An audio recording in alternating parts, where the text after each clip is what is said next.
Our foolish forefather and foremother fell for the serpent's lies. It is the serpent who, not the one who created mankind, which is you and I, but him and his supernatural demonic servants were witnesses to creation. Yes, it is true. The great angelic war in heaven had already taken place before the creation of the planet named Earth. When the war in heaven commenced, not a single human soul existed. There were only three-dimensional levels in existence at this time.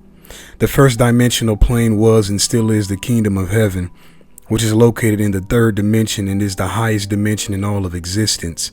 The dimension is infinite. There is no beginning and there is no end.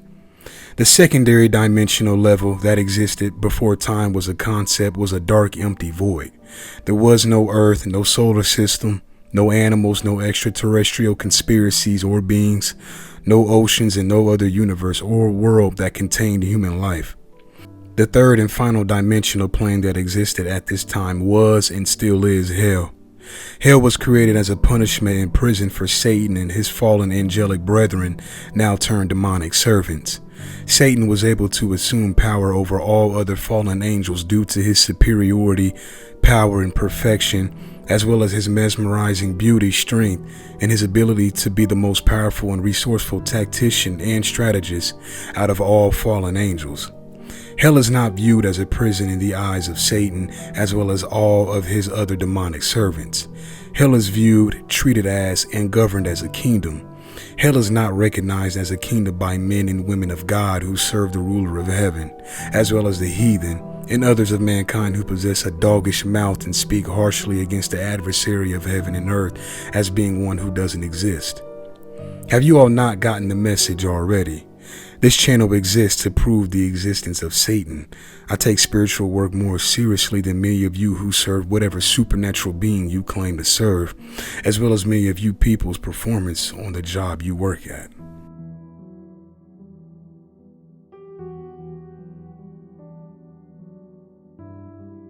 Do not be fooled. Not all, but many demons do enjoy hell.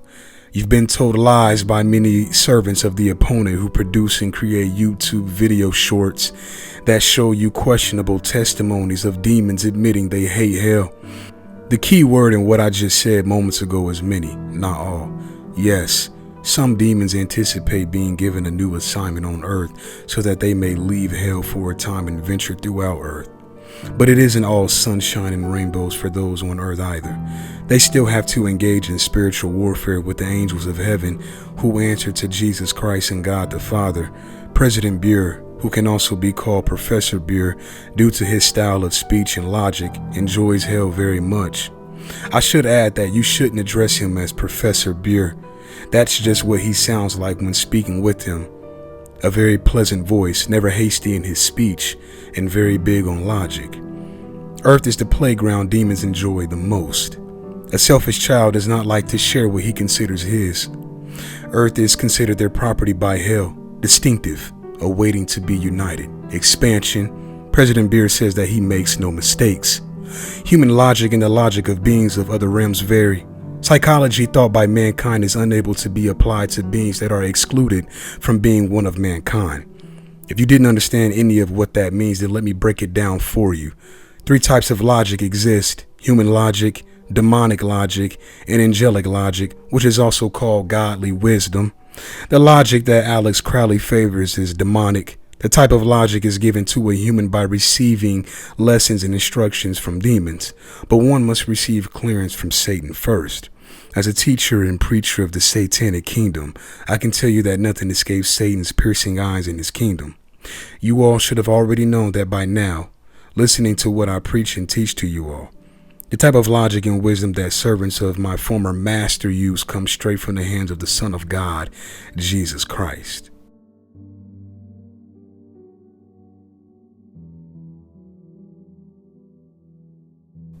The type of logic that the heathen uses is worldly and closely related, but not synonymous to logos.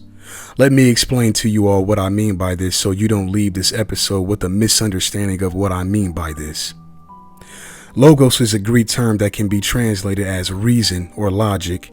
It refers to the use of rationality, logical arguments, and evidence to support a claim or argument. In rhetoric, logos is one of three persuasive appeals alongside ethos and pathos. Logos relies on facts, statistics, reasoning, and logical consistency to convince an audience. Logic is a discipline that deals with reasoning and the principles of valid inference. It is concerned with the study of arguments and their structure, aiming to establish sound and valid reasoning. Logic provides a systematic framework for evaluating the coherence and validity of arguments. It involves formal systems of symbols, rules, and logical operators to analyze the structure and validity of statements and arguments. The conflation of logos and logic. While logos and logic are related, they are not the same thing. Logos represent the broader concept of reasoning and rationality, encompassing logical thinking but also extending to other forms of evidence and persuasive techniques. Logic, on the other hand, is a specific field of study focused on the formal analysis of reasoning. In the context of rhetoric, logos often utilizes logical reasoning as a central component of persuasive communication. Effective use of logic enhances the credibility of an argument and appeals to an audience's rationality. However, logos can also encompass other elements such as empirical evidence, expert testimony, and anecdotal examples. In summary, while logos often incorporates logical reasoning, it extends beyond the strict confines of formal logic to encompass a broader range of persuasive techniques and evidence. Logic, as a discipline, provides a specific framework and tools to analyze and evaluate the validity of reasoning. So now that you all have an understanding of what it is that I relayed to you all earlier, I will now go into a deep dive as to why demons consider Earth to be a mere playground for them.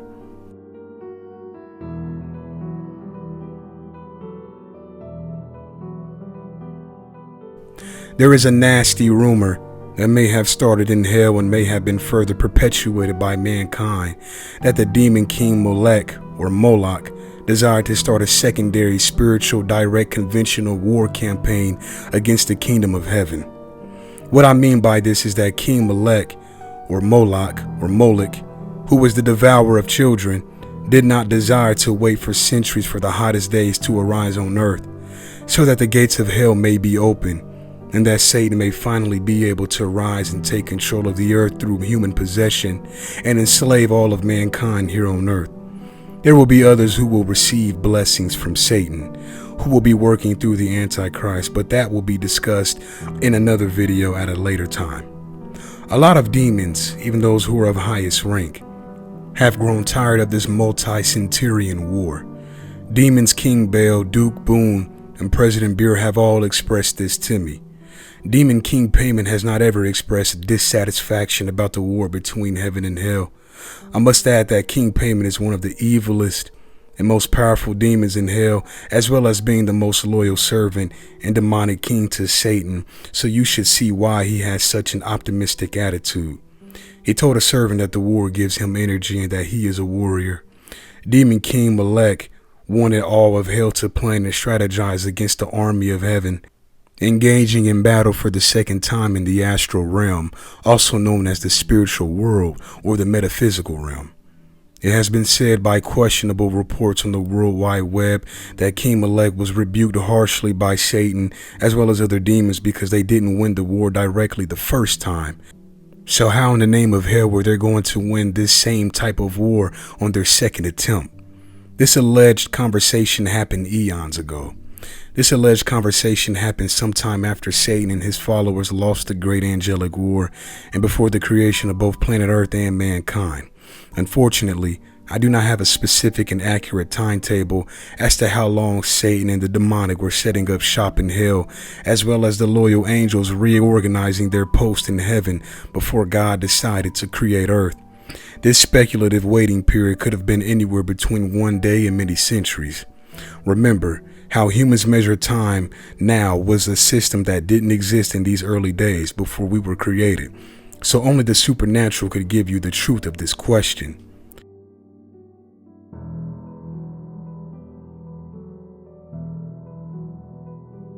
Up until recently, demons didn't care about mankind not knowing they existed. They enjoyed and relatively still do enjoy being able to harass and manipulate mankind with complete anonymity and know that many are stupid, foolish, and unaware. Mankind's unawareness and lack of divine protection deliver them into Satan's hand every single time. Don't believe me? I don't care, but I'll break it down for you anyways. You are aware that accidents happen, right? Everybody plays the fool, people make mistakes, and bad choices are always made somewhere by someone. But when one is unknowingly or even knowingly tempting the ruler of heaven, playing around with the life they currently have, they end up foolishly dancing and singing, or maybe even kicking and screaming their way into the hands of Satan. You all are aware that Satan has complete control over the marine kingdom, correct? Yes, this is yet another spiritual extension of the Dark Kingdom. I told you all the Dark Kingdom is vast, and here on earth, the Dark Kingdom has more members than those who are members of the Kingdom of God. I will not be breaking down the Marine Kingdom to you all today, but at a later time I will.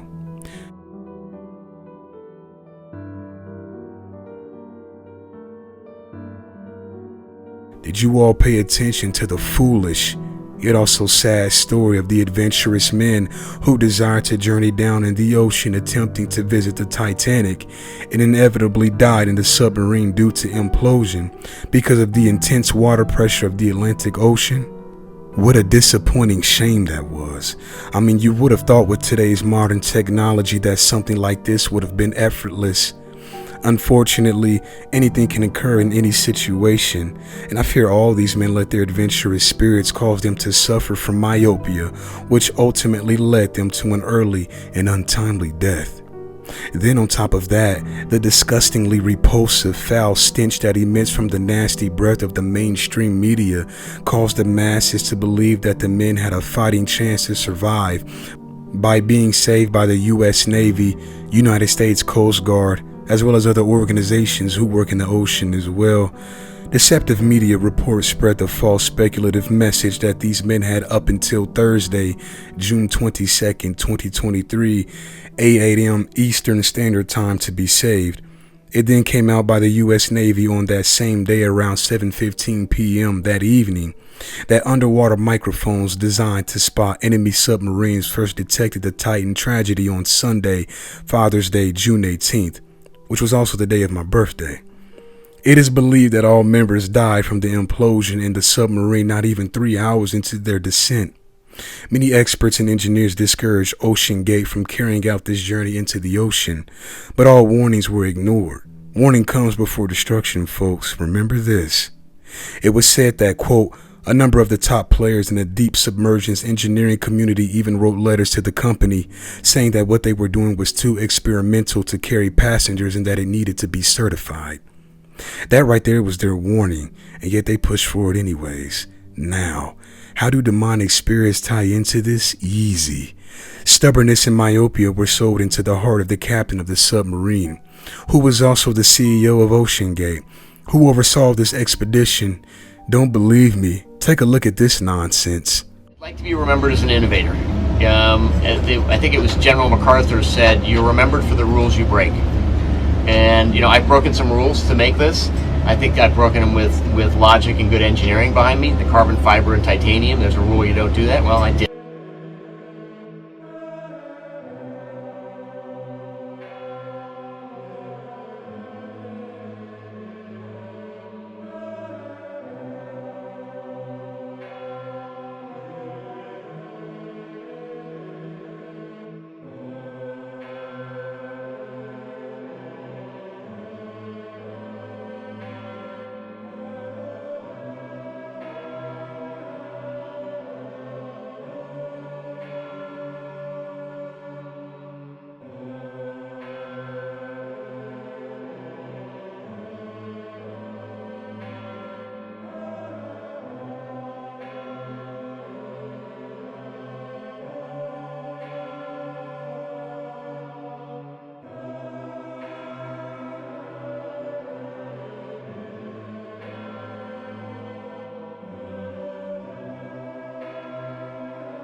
What kind of nonsense was that? That made zero common sense. There was no sense of awareness and no sense of urgency on the inside of him. I guarantee you that the captain of the submarine didn't even try to relatively contemplate the submarine as a whole after its construction was completed, as well as adhere to all warnings given to him. His perseverance and ambition, along with all others who were on board, saved the 19-year-old young man who had a gut feeling it would all go wrong, cost them their very lives. Let me show you some more examples. Oh, and by the way, you can keep your mental reservations to yourself about what it is you'll see. I've seen the demonic power with my own two eyes. If you're not mid-level to high-ranking in the Luciferian human hierarchy, then you really shouldn't be giving your hypothesis. You should be listening. Now take a look.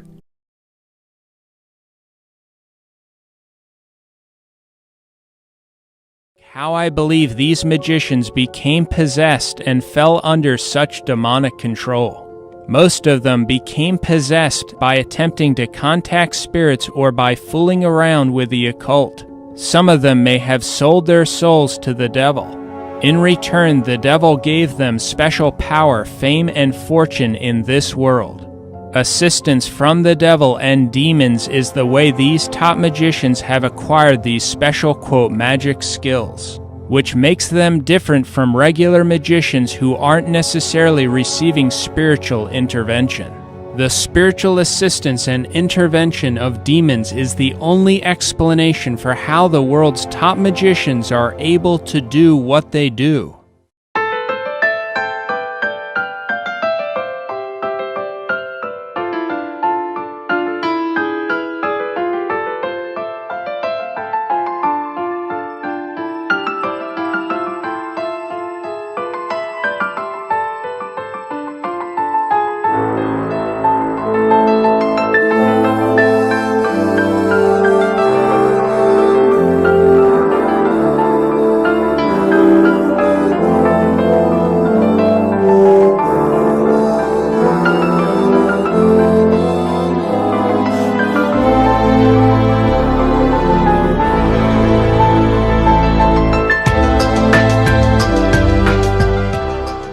It needs to be pointed out that God has clearly revealed that to contact unknown spirits or to, quote, channel them is mortally sinful.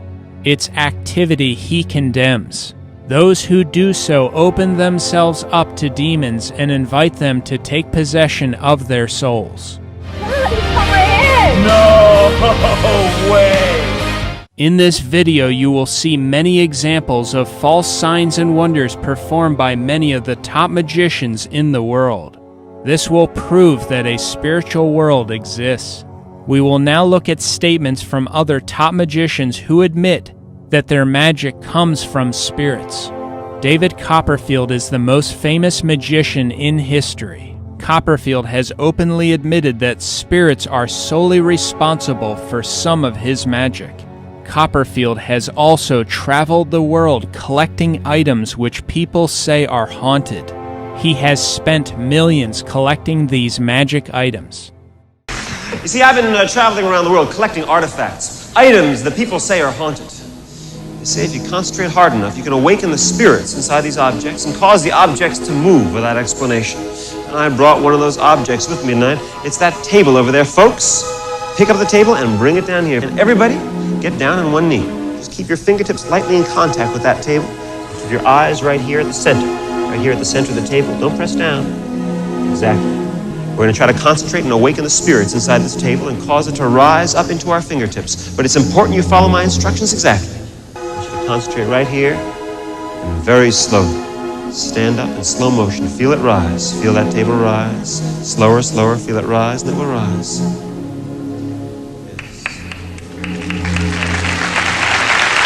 Listen carefully now. Lift up both hands.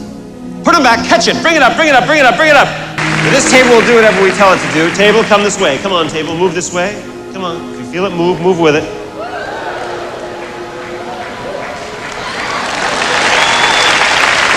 And back this way. Come on, table, move this way. I have an incredible museum of magic that's dealing with all the artifacts of all the great magicians of the past. Their posters, their programs, their books, hundreds of thousands of magic books. Welcome to my secret, top secret, the International Museum and Library of the Conjuring Arts, with items belonging to Keller, Houdini, Thurston, all the great masters of the past. I just bought this big magic collection. That was about to get split up and kind of either split up or sent out of the country. And one of the first things, one of the greatest things in the collection is this first magic book. And the reason it was written was because it's called The Discovery of Witchcraft. It was written in 1584. Copperfield founded the International Museum and Library of the Conjuring Arts. The museum comprises approximately 80,000 items of magic history. It is reportedly the world's largest collection of magic memorabilia. Some appraisers have estimated Copperfield's magic collection alone to be worth $500 million.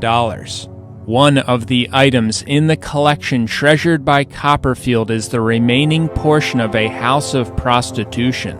During a storm that swept through the area, the house of prostitution was struck by lightning and all the prostitutes were killed. The presence of ghosts and spirits have been documented for centuries. In 1931, the Barclay House mysteriously burned to the ground. All of its occupants perished in the fire, but some say they live on. Do you believe in ghosts? If you don't, before the night's over, we might change your mind. I'm David Copperfield, and welcome to A Night of Magic. We're going to show you an old newsreel. Back in 1927, the old Barclay House was sold at auction to a stranger, a lady from out of state. Soon the whole town realized the house became home to a number of working girls who were entertaining gentlemen callers in the evening. Barclay House became the local scandal, and none of the townsfolk ever spoke of it, except to curse it. As if their dreams came true, a storm swept through the state, and lightning struck the Barclay House. And the house and all the ladies of the night perished in the fire. All that was left was one piece of the structure, the upper room that somehow escaped the destruction. Well, I was able to get the remains of that room and reconstruct it here on stage with us tonight, just so we could see if anything else survived.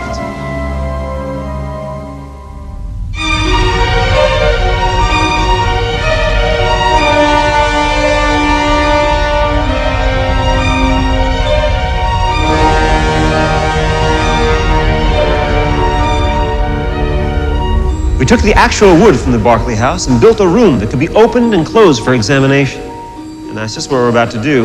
Our folks from the audience, step right over here. I want you to check out the inside, make sure nothing tricky about it, just a bunch of walls that open and close and nothing more, okay? You see, there are no material objects in the spirit world, so we have to provide the spirits with objects so they can show their presence. Tonight I'm going to be the medium, the go-between between the spirit world and our world. So if anything should take place inside our room, I want you to be sure it's the spirits and not me using any trickery. But it's important that I can't move. You examine the room. Is it free of any trickery? Fine. And after you've done that, check the knots in my back and my neck. Make sure they're still secure. And once you're satisfied, stand outside the room so you can see around the sides and behind, making it impossible for anyone to enter or leave the room. Now, no self-respecting spirit would show themselves in the light, so we're going to create a little darkness with this curtain and see if we can make the spirits manifest themselves inside the room.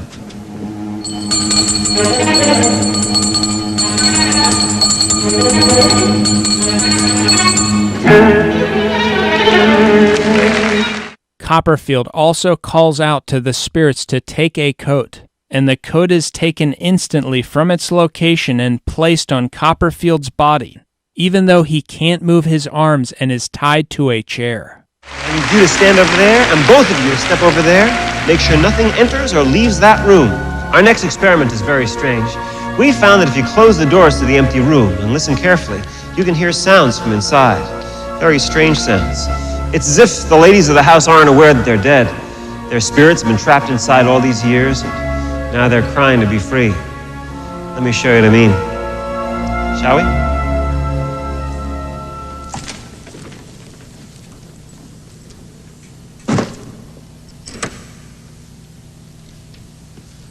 and be still.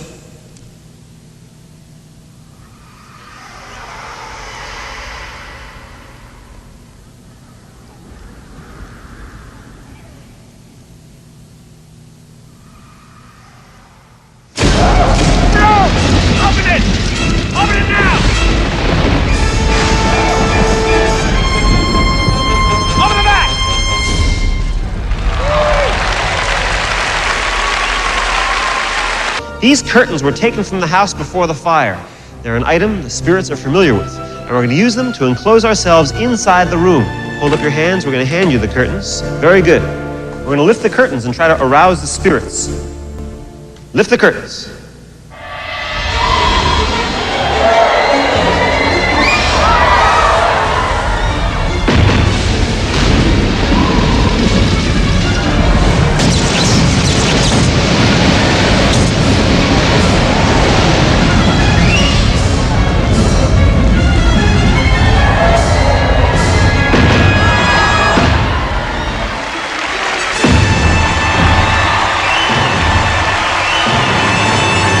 David Copperfield is listed in the Guinness Book of World Records as the most popular solo entertainer in history.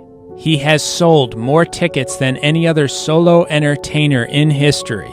His world tours and Vegas shows have grossed $4 billion and counting. Copperfield's face is on the postage stamps of 6 different countries. Copperfield got involved in magic at the age of 10. When I did magic, I found I could do it very well. By age 12, he became the youngest person ever to be admitted to the Society of American Magicians. Copperfield's official website described him as, quote, already an accomplished conjurer by the age of 12. At 16, he was a professor at New York University teaching magic. Copperfield has done many magic acts that have gone down in history as some of the most astounding of all time. In this magic act aired on national television in 2001, Copperfield throws a ball behind his head into the audience. He then asks the woman who got the ball to close her eyes and throw the ball anywhere she wants. She throws the ball, and it is caught by a man. Copperfield then asks that person what his initials are. He says TS. Do that right now. Brett, say hi to TS. Hey, TS. He then tells him to write TS on his arm using a black marker. Copperfield then takes a Polaroid picture of him and some other members of the audience. He then has one of them sign the bottom of the picture. At that point, Copperfield and an audience member get into an exposed thin steel cage, and they disappear right in front of the thousands of audience members. They teleport 4,000 miles away to a beach in Hawaii where they have a live camera set up. Copperfield then shows the audience back in Memphis the Polaroid picture he just took with audience members in Memphis, as well as the TS marking on his arm. Copperfield then teleports back to Memphis, appearing instantly in the midst of the crowd. Copperfield shows some sand he grabbed from the beach during his trip.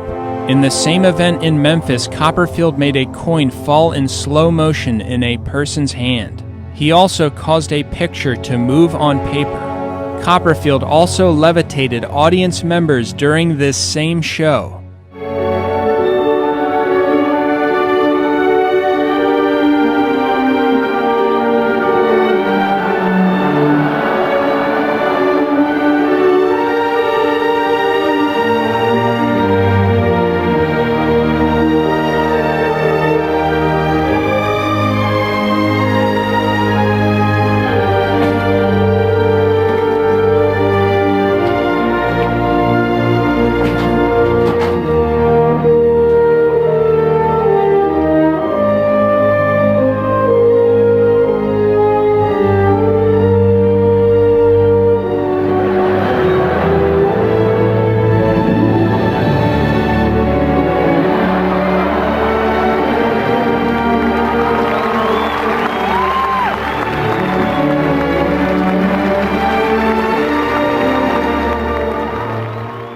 Over the years, Copperfield has levitated many people. We floated people outside in broad daylight. I am too scared.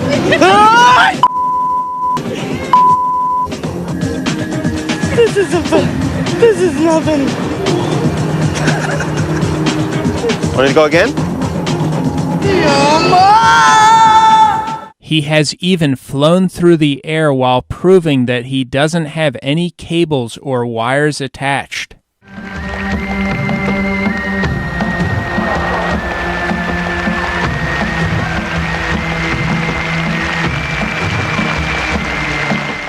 He will even carry a person into the air with him as he flies around. Copperfield has included random members of his live audience in his magic acts throughout the decades. For example, in this act, he asked to borrow a tie from a young member of the audience. Jake, step over here, Jake. Can I borrow your tie? Do you mind? I promise to return it to you later. Copperfield then moves the tie around in ways that are absolutely impossible without supernatural assistance.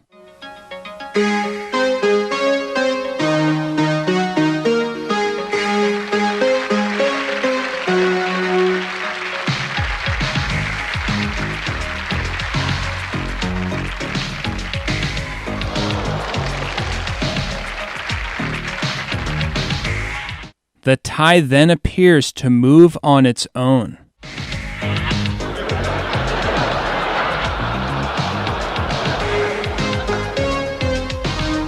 At the end of his act with the tie, he places it in a closed box where it continues to move around.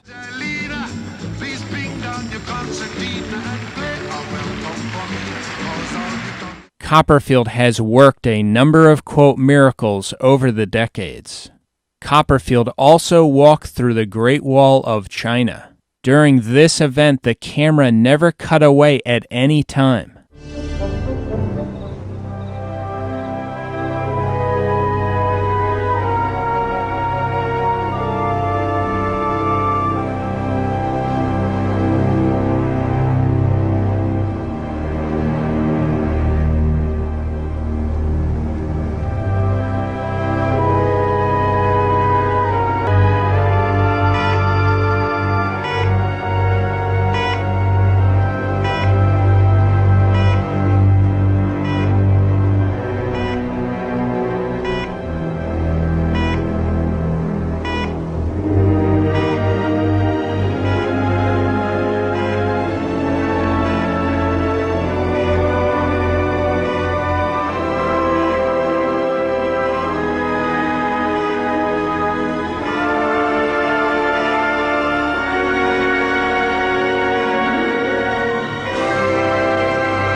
He did this in front of witnesses standing right above the wall.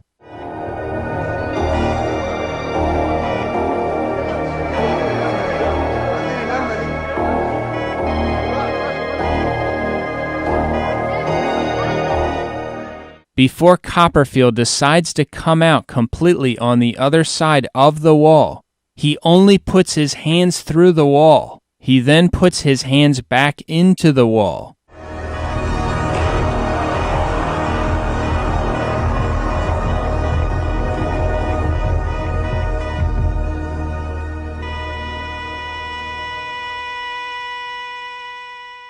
A short time after that, he decides to go completely through the wall.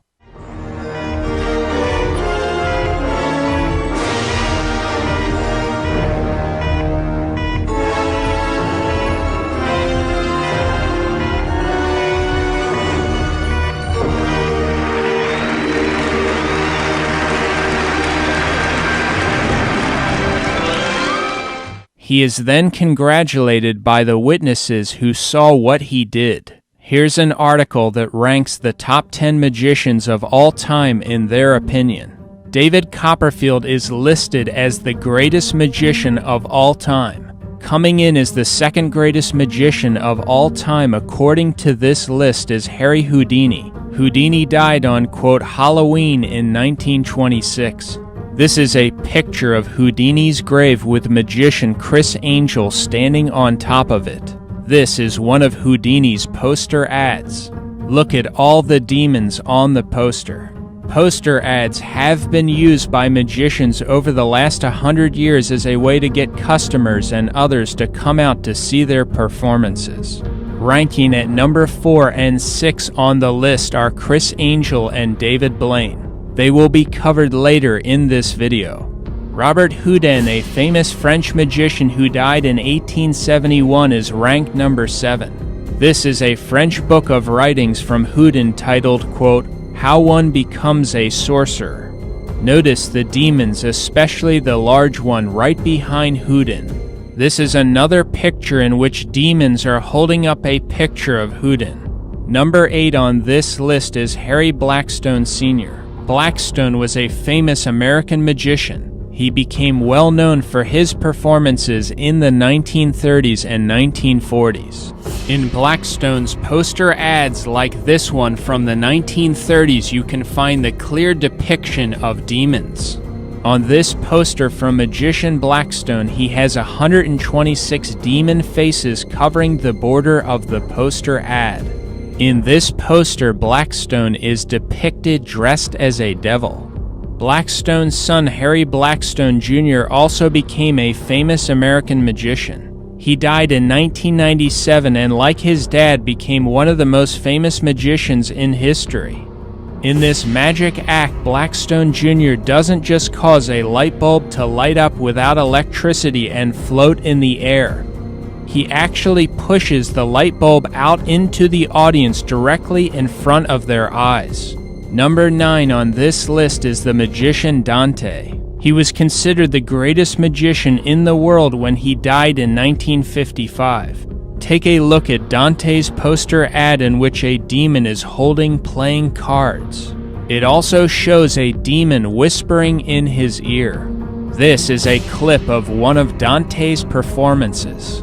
Notice that he appears in front of a large image of the devil. There she rests. She could remain there for hours should I so desire. But watch. Margot, hear me. Are you ready? Then go! Ladies and gentlemen, boys and girls, for your pleasure, my assistants and I will present the famous Hindu rope trick. In this poster, notice how the demonic figure behind Dante looks just like him. You can see that there is at least one demon in all of these Dante poster ads. There were many other famous magicians of the last century, such as the famous American magician Howard Thurston. He died in 1936 and he was considered one of the most famous magicians of his time. According to reports, Thurston would have people pick cards out of a deck. He would then put the cards back into the deck and shuffle them. He would then correctly select the cards that had been chosen by making them rise out of the pack one by one. Notice the demon whispering into his ear on his 1914 promotional poster. Charles Carter was another famous magician. He also died in 1936. He called himself Carter the Great. Some other prominent American magicians were Grover George, who died in 1958, and Harry Keller, who died in 1922. You are probably noticing a common theme with the poster ads for these famous magicians from the last century. In every single one of these poster ads, there is at least one demon being depicted. This indicates that these magicians knew exactly where they were getting the power to perform their signs and wonders. That is, from demons. The poster ads for these magicians clearly portray demons playing the key role in how these magic acts are being accomplished. The posters clearly demonstrate that these magicians were nothing more than sorcerers used by the devil. This is a poster for a magician and circus performer from Alberta, Canada, who calls himself a fire demon. His name is Doug Thompson, and he usually refers to himself simply as Demon. In a world with billions of people, you pretty much have to set yourself on fire to get noticed. I am Demon Thompson. I perform in Circus of Hell.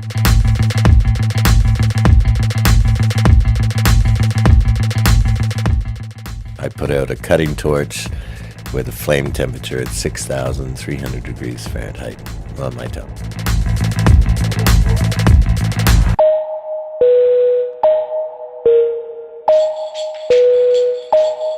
The sensation that I get from burning, it's hard for me to even realize that I'm on fire. If I don't actually feel my flesh or a part of me getting physically burnt, it's almost that it doesn't even exist. Okay, you ready?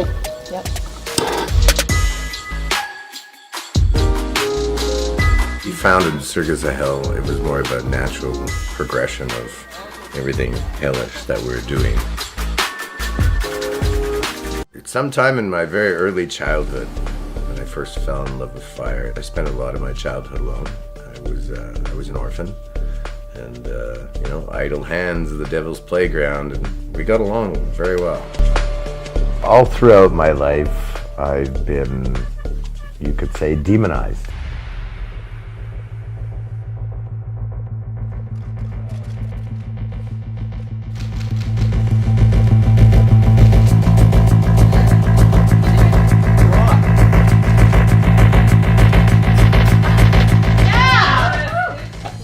I've never seen anything like it. It's absolutely incredible. See you in hell. Demon's show Circus of Hell has been featured at many events, including the Special Olympics opening ceremonies and Screamfest.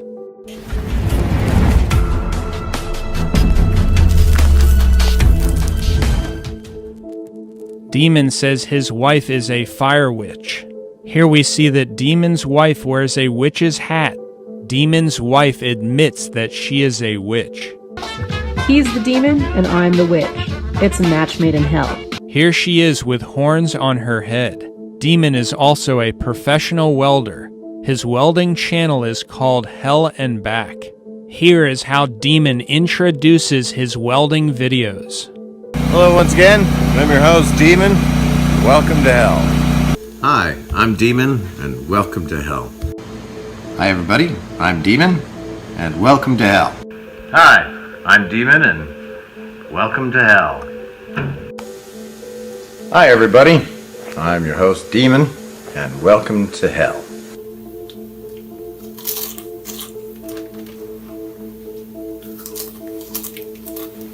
Here Demon says, quote, I use this torch every day in my work as a welder, creating beautiful things out of iron and steel, and now I can put it out on my tongue. This is extremely dangerous. The volatile oxyacetylene gas could easily reignite and explode in my mouth, blowing up my head. The flame could severely burn my mouth, face, and lungs. Or I could inject a lethal air bubble into my tongue because the flame is pressurized and is able to burn underwater. This is no trick, this is real, don't try this. In 2015, Demon became the first person to extinguish a 6,300-degree torch. Demon points out that when he's extinguishing the fire with his tongue, there is no protective gel to protect his tongue from the fire.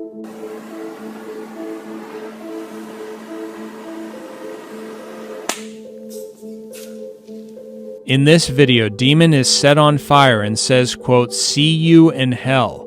The people laugh and someone says, quote, not if we see you first. I'll see you in hell. Not if I see you first. I do not care, nor did I ask if you are a witch or not. Whatever you choose to label yourself isn't a determination on how I'll choose to treat you or what it is I have to say to you. If you call yourself a witch or whatever other title you go by and you call yourself standing outside the satanic kingdom, then I'm not talking to you. However, all of you who are real deal members of the Dark Kingdom and the Luciferian/satanic human hierarchy, you and I both know that what you saw being performed exceeds the mere measly sleight of hand and all other low-level parlor tricks you see being performed in magic shows. You all know good and well that what you saw there was nothing more than demonic power that comes straight from the hands of the ruler of darkness. I'm not arguing about this with any of you. This isn't up for debate. Don't be distasteful and classless. Open your eyes and see it for what it is. Stop looking for a Disney Channel happy ending and accept the fact that darkness is on the rise, that it exists. You can kick your feet up and hope and pray none of this is true, but that won't do you any good. Now look at this.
There is a difference between making one of mankind invisible and two of mankind invisible who are in close physical proximity.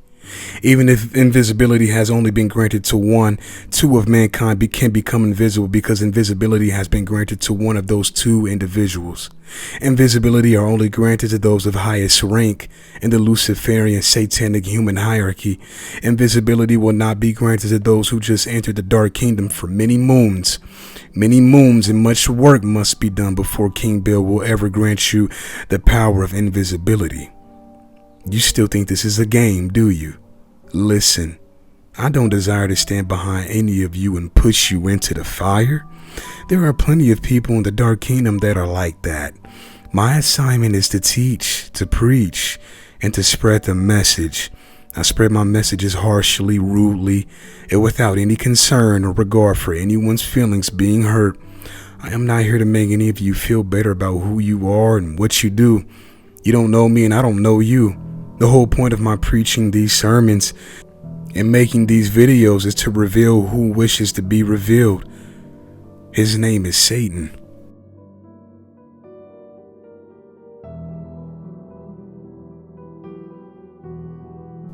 More decades must pass before the time arrives. Many more moons must pass before the gates of hell open. The war between the kingdom of hell and the kingdom of the opponent, the kingdom of heaven, is to take place on earth. When the northern sphere has the hottest of days, when the gates of hell open, who was meant to rise will rise, and who has fallen will reappear. It is Satan who has fallen. It is Satan himself who will possess the Antichrist. He will establish his kingdom and have complete control over all the earth. Rewards will be given to those who are loyal and have put forth an effort and help establish his kingdom during this time on earth. Punishment will be carried out for all others who speak against his power and authority. I already talked about this in depth in my video, Hell Will Rise. If you haven't watched that video, I suggest you do so now. You all have been taught to believe that hell is only focused on destruction, when destruction is only one part of hell's plan. Rewards are given to those who commit, those who prove effort and loyalty. Instructions will continue to be given. Those who put in work will receive even more. Those who don't won't receive anything. I hope you all enjoyed today's video.